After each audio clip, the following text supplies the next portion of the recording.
بسم الله الرحمن الرحيم وما أرسلناك إلا رحمة للعالمين.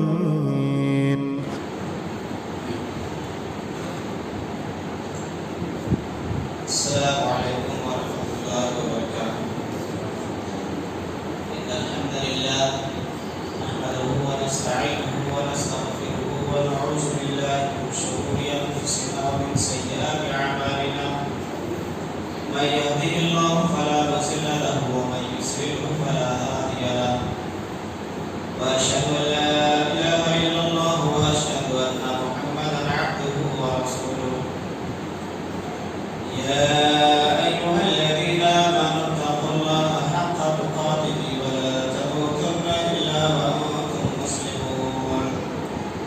يا أيها الناس اتقوا ربكم الذي خلقكم من نفس واحدة وخلق منها زوجها وبث منهما رجالا كثيرا ونساء. واتقوا الله الذي تساءلون به والأرحام إن الله كان عليكم رقيبا.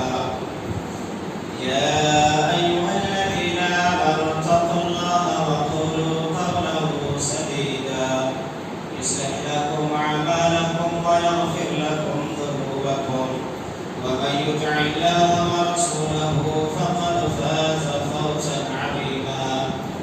أما بعد فإن خير الحديث كتاب الله وخير الهدي هدي محمد صلى الله عليه وسلم وشر الأمور محدثاتها وكل محدثة بدعة وكل بدعة ضلالة وكل ضلالة في النار. أعوذ بالله من الشيطان الرجيم. بسم الله الرحمن الرحيم. وما أرسلناك إلا كافة للناس بشيرا ونذيرا ولكن أكثر الناس لا يعلمون. رب اشرح لي صدري ويسر لي أمري واحلل عقدة من لساني يفقهوا قولي. رب زدني علما. تمام قسم کی تعریف حمد و ثنا کی بریائی اور بڑائی اللہ رب العالمین کے لیے لائق سزاوار ہے، جو ہمارا خالق ہے، ہمارا مالک ہے، ہمارا پالنہار ہے، جس نے ہم بنی اور انسان کی رشد و ہدایت کے لیے، ہماری کامیابی اور کامرانی کے لیے، ہمیں صحیح اور غلط کی تمیز بتانے کے لیے بہت سارے انبیاء اور رسول کو اس دنیا کے اندر مبعوث فرمایا. بعد درود و سلام نازل ہو اللہ رب العالمین کے بھیجے گئے تمام نبیوں اور تمام رسولوں پر، بالخصوص ہمارے اور آپ کے آخری نبی جناب محمد رسول اللہ صلی اللہ علیہ وسلم پر، ان کے آل و اصحاب اور ان کے متبعین پر. اللہم صلی وسلم وبارک علیہ. معزز سامعین، آج کے خطبہ کا موضوع ہے رسول اللہ صلی اللہ علیہ وسلم کی حالات زندگی کے تعلق سے. جو میں نے آپ کے سامنے آیت کریمہ پڑھی ہے، سورہ سبا کی ہے. اللہ رب العالمین فرماتا ہے وَمَا أَرْسَلْنَاكَ إِلَّا كَافَّةً لِلنَّاسِ بَشِيرًا وَنَذِيرًا وَلَكِنَّ أَكْثَرَ النَّاسِ لَا يَعْلَمُونَ. اللہ رب العالمین فرماتا ہے کہ ہم نے آپ کو پورے انسانوں کے لیے خوشخبری دینے والا اور ڈرانے والا بنا کر کے بھیجا ہے، لیکن اکثر لوگ اس بات کو نہیں جانتے. نبی کریم صلی اللہ علیہ وسلم کی حالات زندگی کے سلسلے میں کچھ باتیں اس سے پہلے بھی درسواری پروگرام، ہمارا ہفتواری پروگرام میں ہوا ہے. آج ہم انشاءاللہ اللہ کے نبی صلی اللہ علیہ وسلم کو جب نبوت اور رسالت ملی وہاں سے آگے جانے کی کوشش کریں گے. اللہ کے نبی صلی اللہ علیہ وسلم 9 ربیع الاول دوشنبہ کے دن مکہ المکرمہ میں شہر بنی ہاشم میں دوشنبہ کے دن صبح کے وقت عام الفیل کے ساتھ پیدا ہوئے. یہ تاریخ تمام لوگوں کو معلوم ہونی چاہیے. اس کے بعد 40 سالہ زندگی اللہ کے نبی صلی اللہ علیہ وسلم کی گزری. جب آپ صلی اللہ علیہ وسلم کو اللہ رب العالمین نے نبی اور رسول بنانا چاہا تو نبوت ملنے سے 3 سال پہلے آپ صلی اللہ علیہ وسلم کو تنہائی اور خلوت کی زندگی محبوب ہو گئی. آپ تنہا رہنا آپ کو پسند ہو گیا اور آپ تنہا رہنے لگے. اور اس سلسلے میں معلوم ہے کہ خاص طور سے رمضان المبارک کے مہینے میں اللہ کے نبی صلی اللہ علیہ وسلم مکہ سے باہر غار حرا میں پورا رمضان کا مہینہ گزارتے تھے. اللہ رب العالمین کی جو نشانیاں ہیں، قدرت کے جو مظاہر ہیں، ان چیزوں پر غور و فکر کرتے تھے، اللہ کی عبادت کرتے تھے، آنے جانے والے لوگوں کی جو ہے کھانے پانی کا انتظام کیا کرتے تھے. اس طریقے سے اللہ کے نبی صلی اللہ علیہ وسلم کی جب عمر 40 سال کو پہنچ گئی، قمری حساب سے یعنی چاند کے حساب سے اللہ کے نبی صلی اللہ علیہ وسلم کی عمر 40 سال 6 مہینے 12 دن کی ہو گئی، اور شمسی اعتبار سے یعنی انگریزی کے حساب سے 39 سال 3 مہینے 22 دن آپ کی جب عمر ہو گئی تو اللہ رب العالمین نے آپ کو نبی اور رسول بنایا. آپ غار حرا میں تھے، جبرائیل امین آپ کے پاس آئے اور آپ کو آ کر کے کہا کہ آپ پڑھیے. آپ نے کہا میں پڑھنا نہیں جانتا. پورا واقعات تمام مسلمانوں کو معلوم ہے. پھر جبرائیل علیہ السلام نے آپ کو اقرأ باسم ربک الذی خلق یہ 5 آیتیں پڑھ کے سنائی اور آپ کے اوپر یہ پہلی وحی نازل ہوئی اور آپ نبی اور رسول بنائے گئے. یہ واقعہ کب پیش آیا؟ 21 رمضان المبارک دوشنبہ کی رات کو پیش آیا. انگریزی حساب سے 10 اگست 610 عیسوی تھی. تو یہ واقعہ جو پیش آیا یہ پہلی وحی تھی، اور یہاں سے اللہ کے نبی صلی اللہ علیہ وسلم کو نبوت اور رسالت سے اللہ رب العالمین نے سرفراز کیا، یعنی آپ نبی اور رسول بنائے گئے. جب یہ 5 آیتیں آپ کے اوپر نازل ہوئی، آپ ڈرے ہوئے، سبے ہوئے، بے چینی کے عالم میں اپنے گھر گئے. اپنی بیوی محترمہ حضرت خدیجہ سے کہا کہ مجھے اپنی جان کا خطرہ ہے. پوری چیزیں لوگوں کو معلوم ہے. وہ اپنے چچیرے بھائی ورقہ بن نوفل کے پاس لے کر کے گئی اور پورا واقعہ جب انہوں نے سنا، پھر انہوں نے کہا کہ آپ کے پاس وہی فرشتہ آیا ہے جو فرشتہ موسیٰ علیہ السلام کے پاس آیا کرتا تھا، اور آپ عنقریب نبی اور رسول بنائے جانے والے ہیں. اس کے بعد انہوں نے یہ بھی کہا کہ کاش میں اس وقت تک زندہ رہتا اور آپ کا ساتھ دے پاتا جب آپ کی قوم آپ کو آپ کے شہر سے، آپ کے گاؤں سے باہر نکال دے گی. اللہ کے نبی صلی اللہ علیہ وسلم کو تعجب ہوا کہ کیا ایسا ہو سکتا ہے کہ میرے گاؤں والے، میرے شہر والے مجھے اپنے گاؤں سے نکال دیں گے. تو ورقہ بن نوفل نے کہا کہ ہاں، جب بھی کسی آدمی نے، کسی نبی نے جو ہے توحید کی دعوت اپنی قوم کو دی ہے تو ان کی قوم نے اپنے نبیوں کے ساتھ ایسا ہی کیا ہے. بہرحال اس طریقے سے پہلی وحی آپ کے اوپر نازل ہوتی ہے. پہلی وحی نازل ہونے کے بعد کچھ دنوں تک وحی کا سلسلہ رک گیا، چونکہ آپ ڈرے ہوئے تھے، آپ سہمے ہوئے تھے، آپ کے دل میں ایک عجیب سی بے چینی تھی. اللہ رب العالمین چاہتا تھا کہ آپ کے دل میں جو بے چینی ہے وہ بے چینی ختم ہو جائے. آپ کے دل میں جو ڈر اور خوف بیٹھا ہوا ہے وہ ڈر اور خوف نکل جائے، اور آپ کو پورا یقین ہو جائے کہ نہیں، اللہ نے اب مجھے نبی اور رسول بنا دیا ہے. اور پھر آپ جو ہے دوسری وحی کا انتظار کرنے لگے، اور ایسا ہی ہوا. اللہ کے نبی صلی اللہ علیہ وسلم کے در سے دل سے ڈر اور خوف ختم ہو گیا، اور آپ کو یقین ہو گیا کہ میں نبی اور رسول بنا دیا گیا ہوں، میرے اوپر نبوت اور رسالت نازل کر دی گئی ہے.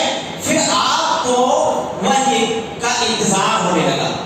دوسری وحی آپ کے اوپر نازل ہوتی ہے چند دنوں کے بعد، کچھ دنوں کے بعد وحی نازل ہوتی ہے.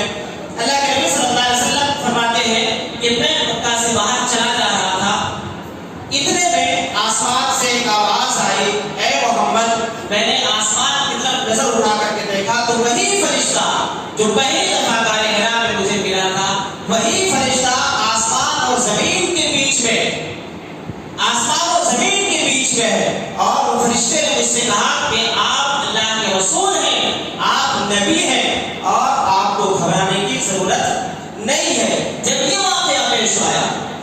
جبرائیل علیہ السلام کو زمین و آسمان کے بیچ میں اللہ کے نبی صلی اللہ علیہ وسلم نے دیکھا تو آپ کو پھر ڈر محسوس ہوا.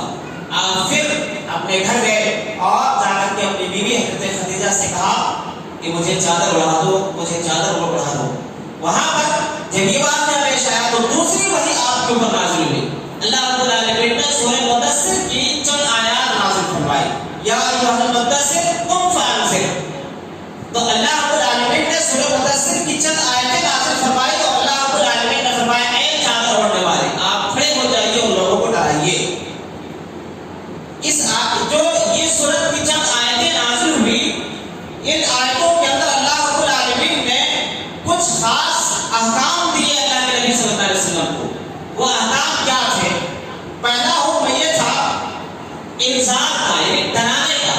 انذار کی آخری منزل یہ ہے کہ اس دنیا میں، اس عالم میں جو بھی اللہ کی مرضی کے خلاف چل رہا ہو اس کو اس کے خطرناک انجام سے آپ آگاہ کر دیجیے. دنیا میں جتنے لوگ ہیں جو بھی اللہ رب العالمین کی مرضی کے خلاف زندگی گزار رہے ہیں ان کو آپ ان کے انجام سے خبر کر دیجیے، باخبر کر دیجیے، ڈرا دیجیے. اور دوسرا حکم اللہ رب العالمین نے دیا رب کی بڑائی کا، رب کی کبریائی کا، کہ اب دنیا کے اندر اللہ رب العالمین کے علاوہ کسی اور کی کبریائی اور بڑائی باقی نہ رہنے پائے. جس کسی کو بھی لوگ اللہ کے علاوہ بڑا تصور کرتے ہیں، مانتے ہیں، ان کی بڑائی اور کبریائی کو ختم کر دیا جائے. تیسرا حکم اللہ رب العالمین نے دیا پاکی کا. پاکی کے مطلب یہ ہے کہ آپ ظاہری طور پر بھی اور باطنی طور پر بھی آپ اتنے پاک ہو جائیے، آپ کے اخلاق اور کردار کے ایسے معیار پر آپ جو ہے فائز ہو جائیے کہ لوگ خود بخود آپ کی طرف کھینچے چلے آئے. اور ایسا بھی ہوا. یہ تیسرا حکم تھا اس آیت کے اندر. اور چوتھا حکم اللہ رب العالمین نے احسان کر دیا. مطلب یہ کہ آپ جو بھی کام کرتے جائیں ایک کے بعد آپ کی کوششیں جاری رہیں، آپ جدوجہد کرتے رہیں اور کسی بھی کام کو آپ بڑا نہ سمجھیں کہ میں نے یہ کام کر لیا بہت بڑا. نہیں، کسی بھی کام کو آپ جو ہے اس کی اہمیت ہی نہ سمجھیں. آپ کام کرتے چلے جائیں. اور آخری حکم ان آیتوں کے اندر اللہ رب العالمین نے جو دیا وہ صبر کا دیا کہ جب آپ ایسا کریں گے، یعنی لوگوں کے سامنے جب آپ جنت اور جہنم کے تعلق سے بتائیں گے، لوگوں کو توحید کی دعوت دیں گے اور شرک سے لوگوں کو ڈرائیں گے، بتوں کی عبادت سے لوگوں کو روکیں گے، تو آپ کو اس راستے میں بہت ساری مشکلات کا سامنا کرنا پڑے گا. آپ کو تکلیفیں دی جائیں گی، آپ کو نقصان پہنچایا جائے گا. تو آپ کو کرنا کیا ہے؟ آپ کو صبر کرنا. یہ 5 احکام اللہ رب العالمین نے دوسری وحی میں آپ صلی اللہ علیہ وسلم کو دیا. اللہ کے نبی صلی اللہ علیہ وسلم کو اب یقین ہو گیا اور آپ دعوت و تبلیغ کے لیے باقاعدہ تیار ہو گئے اور لوگوں کے سامنے آپ نے دعوت و تبلیغ کا سلسلہ شروع کیا. اس سلسلے میں اللہ کے نبی صلی اللہ علیہ وسلم کی جو نبوی زندگی ہے، یعنی پیغمبرانہ زندگی جو آپ صلی اللہ علیہ وسلم کی ہے، اس کو ہم 2 حصوں میں بانٹ سکتے ہیں. ایک مکی زندگی، دوسری مدنی زندگی. اور مکی زندگی کو بھی ہم 3 حصوں میں بانٹ سکتے ہیں. پہلا حصہ ہے جس میں آپ نے پس پردہ دعوت و تبلیغ کا کام کیا، لوگوں سے چھپ چھپا کر کے کیا اور یہ سلسلہ 3 سال تک چلا. اس کے بعد دوسرا حصہ جو مکی زندگی کا ہے، اس میں آپ نے کھلا لوگوں کو توحید کی دعوت دی ہے اور یہ تیسرے سال سے لے کر کے 10ویں سال تک چلتا ہے، یعنی کل 7 سال چلتے ہیں. اور ایک تیسرا حصہ ہے جو مکہ کے باہر آپ نے دعوت و تبلیغ کا کام کیا اور یہ 10ویں نبوت سے 13ویں نبوت تک آپ کا یہ سلسلہ چلتا ہے. یعنی مکی زندگی کو، یعنی آپ صلی اللہ علیہ وسلم کی پوری جو ہے نبوی زندگی کو، پیغمبرانہ زندگی کو 2 حصوں میں ہم بانٹ سکتے ہیں. ایک مکی زندگی اور دوسری مدنی زندگی. اور مکی زندگی کے بھی 3 حصے ہیں. ایک حصہ ہے پس پردہ دعوت و تبلیغ، دوسرا ہے کھلا دعوت و تبلیغ اور تیسرا ہے مکے کے باہر دعوت و تبلیغ کا کام. بہرحال اللہ کے نبی صلی اللہ علیہ وسلم نے پس پردہ دعوت و تبلیغ کا کام شروع کیا. پہلے ہی دن سب لوگوں کو معلوم ہے آپ کی بیوی حضرت خدیجہ، حضرت علی، زید بن حارثہ جیسے لوگ ایمان لائے دوسرے لوگ بھی ایمان لانے لگے۔ ابو بکر صدیق رضی اللہ عنہ خاص طور سے ان کی کوشش سے حضرت عثمان، طلحہ، زبیر اور سعد بن وقاص، عبد الرحمن بن عوف، ان جیسے صحابہ ایمان لائے۔ یہ پس پردہ دعوت و تبلیغ کا کام اللہ کے نبی صلی اللہ علیہ وسلم نے شروع کر دیا اور آپ کے ہاتھ پر لوگ ایمان لانے لگے، آپ کی دعوت کو لوگ قبول بھی کرنے لگے۔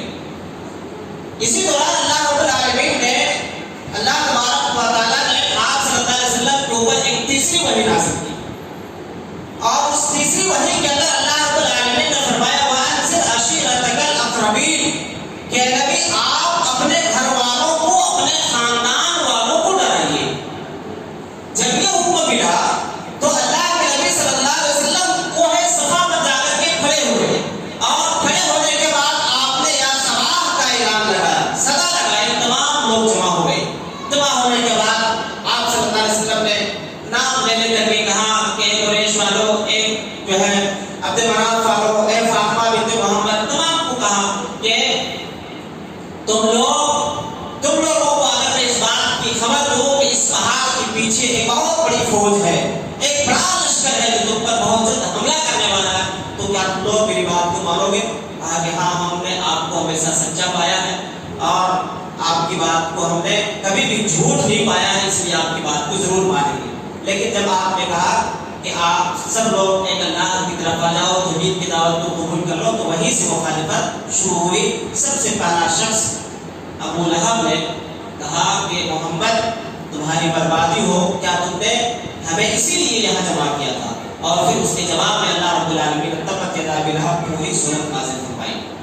تو بہرحال آپ صلی اللہ علیہ وسلم نے یہاں سے دعوت و تبلیغ کا کام شروع کیا، جو ابھی چونکہ اپنے خاندان والوں کو، اپنے قبیلے والوں کو اللہ کے نبی صلی اللہ علیہ وسلم نے جو ہے دعوت دی، اور آپ نے اپنے خاندان والوں ہی کو ابھی دعوت کا کام کھلے طور سے دیا۔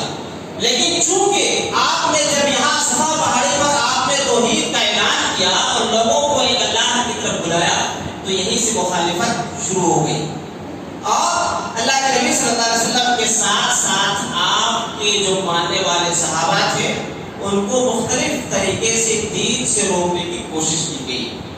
مختلف حربے، مختلف طریقے آزمائے ہیں۔ کبھی آپ صلی اللہ علیہ وسلم کو اور آپ کے ماننے والوں کا ہنسی مذاق اڑایا گیا، کبھی آپ کی تعلیم کو، جو آپ کا پیغام تھا، اس میں شک و شبہ پیدا کرنے کی کوشش کی گئی، کبھی آپ کی تعلیمات کو، آپ کی دعوت کو پچھلے بادشاہوں کے قصے کہانیوں کے مقابلے میں بتایا گیا، اور آخر میں جب ان تمام چیزوں سے کفار مکہ اور مشرکین کو لگا کہ دعوت کا کام روکنے والا نہیں ہے، تو مار پیٹ پہ اتر آئے، اور جو آپ کے ماننے والے لوگ تھے ان کو ظلم و ستم کا نشانہ بنانا شروع کیا۔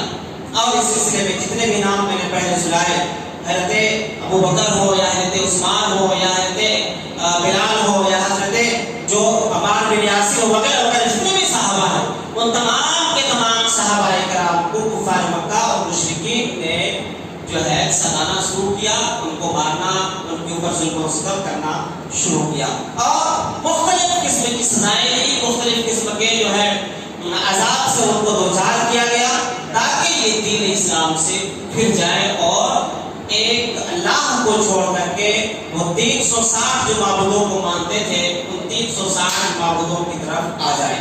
لیکن وہ اپنی اس کوشش میں کامیاب نہیں ہوئے۔ جب وہ اپنی اس کوشش میں کامیاب نہیں ہوئے اور یہ سلسلہ ان کا چلتا رہا، اور اس کے ساتھ ساتھ اللہ کے نبی صلی اللہ علیہ وسلم کو بھی بڑی ساری تکلیفیں دی گئی، آپ کو بھی بہت ستایا گیا اور آپ کو بھی بہت ساری نصیحتیں دی گئی۔ صرف ایسا نہیں تھا کہ صحابہ کرام کو تکلیفیں دی گئی، بلکہ آپ صلی اللہ علیہ وسلم کو بھی تکلیفیں دی گئی۔ اسی اسنا میں اللہ کے نبی صلی اللہ علیہ وسلم نے صحابہ کرام کو حبش کی طرف ہجرت کرنے کا حکم دیا۔ کچھ مسلمان مکہ سے ہجرت کر کے حبشہ کی جانب چلے گئے۔ اللہ کے نبی صلی اللہ علیہ وسلم کو بھی لوگوں نے مشق ستم بنایا، آپ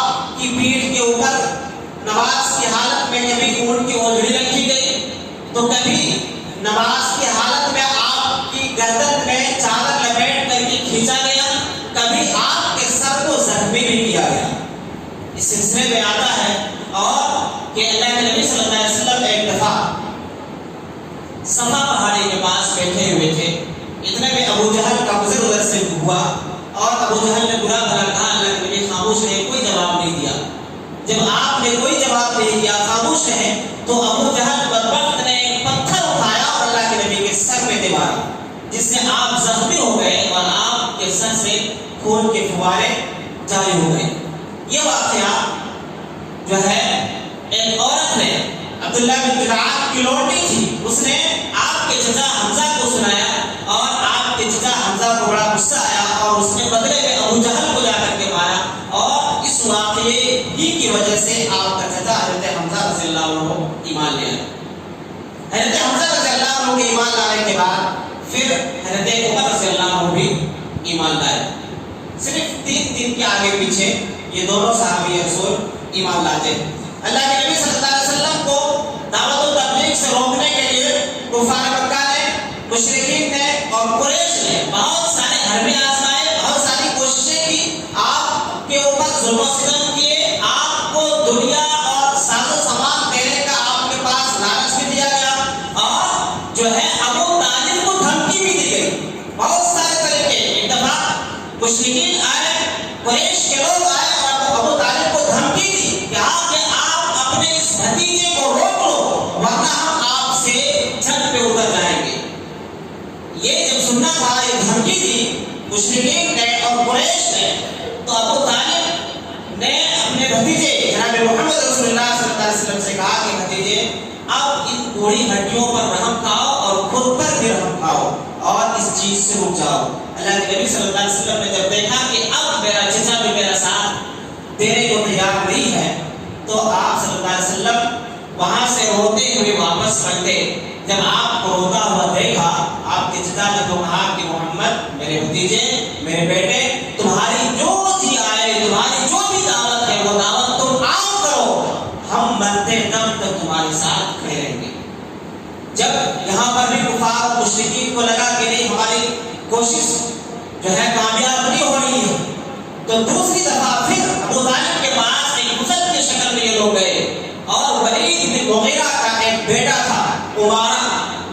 یہ لوگ گئے اور جا کر کے ابو طالب سے کہا کہ ابو طالب آپ اپنے اس بھتیجے کے بدلے میں ولید بن مغیرہ کا جو بیٹا ہے عمارہ, اس کو آپ لے لیجیے. مکہ کے اندر سب سے خوبصورت, سب سے جوان اور سب سے طاقتور نوجوان ہے.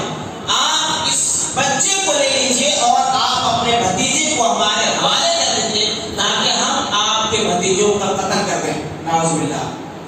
ابو طالب نے کہا کہ تم لوگوں نے کتنا برا فیصلہ کیا ہے کہ میں تمہارے بیٹے کو اپنے گھر پالوں, پوسوں, کھلاؤں پلاؤں اور میں اپنے بیٹے کو تمہارے حوالے کر دوں تاکہ تم لوگ میرے بیٹے کو قتل کر دو.